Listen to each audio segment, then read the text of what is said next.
Mon Afrique va très très très mal. Encore mon Afrique. Je pense qu'à un moment donné, comme j'ai l'habitude de le dire, en tant que jeune, il faut qu'on se regarde encore tête à tête et se dire les vérités comme il le faut.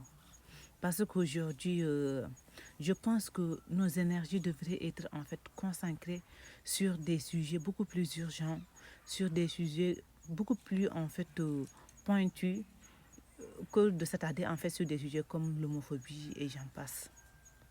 Je pense qu'aujourd'hui, en fait, là où on devrait mettre en fait l'accent, c'était comment, par exemple, atteindre l'autosuffisance alimentaire. On devrait réfléchir à quand même trouver des stratégies, des solutions afin de mettre des infrastructures de taille dans notre continent. Mais si aujourd'hui encore, on prend 5 jours entiers à parler d'homophobie, à parler d'homosexualité, je pense que franchement, là, ça ne va pas. Ça ne va vraiment pas. Et là, mon corps peine. Mon corps saigne, en fait. Je suis peinée. Je suis peinée.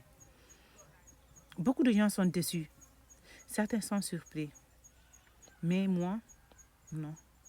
Parce que je dis, à chaque fois, j'ai l'habitude de le dire. Tant qu'on ne change pas, rien ne va changer. Et le changement doit venir de nous-mêmes. Nous ne devons pas attendre qu'un Américain ou bien un Asiatique ou bien un Européen vienne de l'autre côté pour changer notre continent. Ce changement doit venir de nous. On doit incarner ce changement, on doit proclamer ce changement et on doit vivre ce changement. Et toujours comme j'ai l'habitude de le dire, ça se passe dans la tête d'abord. Si aujourd'hui les jeunes veulent le paraître, les jeunes ils veulent faire la belle vie, ils ont envie de s'amuser, ils ont envie de porter des vêtements de marque, ils ont envie en fait de conduire des voitures de luxe, de vivre dans des belles maisons, de vivre dans des cités résidentielles, dans des cités de luxe et ils ne veulent pas travailler. Voici à quoi pouvons-nous s'attendre, à des situations, à des résultats comme ce qui se passe actuellement au Sénégal. Et ça, c'est dommage. C'est dommage. La dernière fois, je suivais l'interview d'une femme d'affaires qui disait que genre, les Africains, c'est comme une personne qu'on a invitée à une fête d'anniversaire. La personne, elle est arrivée en retard et elle veut vivre la fête comme, en fait, celles qui sont arrivées à l'heure. C'est-à-dire qu'elle veut vivre l'ambiance comme celles qui sont été là dès le début de la cérémonie. Et c'est comme ça, c'est une triste réalité, mais c'est ça. Aujourd'hui, on veut vivre la belle vie comme les Américains qui ont déjà peut-être atteint la plupart de leurs objectifs. On veut vivre comme les Chinois qui travaillent matin, midi et soir, qui ne dorment pas, qui travaillent matin et soir. Nous, on ne travaille pas, mais c'est nous qui voulons faire plus la fête que les autres qui travaillent plus que nous. Mais c'est ça. Donc, à chaque fois, il faut qu'on s'attende à ce genre de résultats, à ce genre de situation. Aujourd'hui, on parle du cas de Pape Cheikh Diallo.